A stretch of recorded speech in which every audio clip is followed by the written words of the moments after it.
I've been uploading videos to YouTube since 2008, so it's officially 10 years of posting dirt bike videos. This is riding videos, rebuilding videos, even the occasional review or documentary.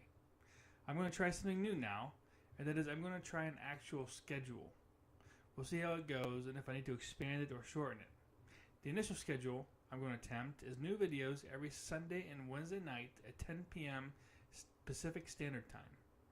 I'm not theming these videos, that is, I could be uploading a riding video or rebuild video or something else either one of these days. Previously, I was uploading radically and even simply spam a bunch of videos on a single day. Now I'll upload those times to start with and see how it goes. Let me know what you think below.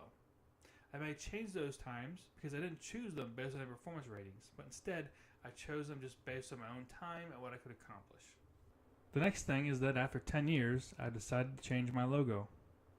I sent the logo company a few Maicos dirt bikes, a new one and an older one, and then a picture of a primary chain engine with the side case off. I just asked them for some examples. These are the ones that I got back.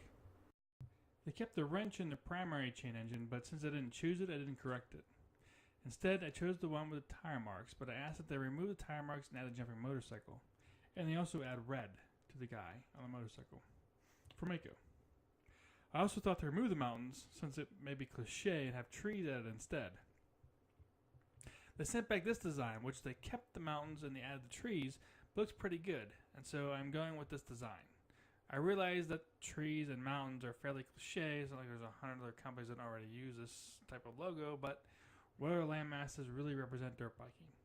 If I rode a desert, maybe I could do a plateau and a cactus, but I don't ride there.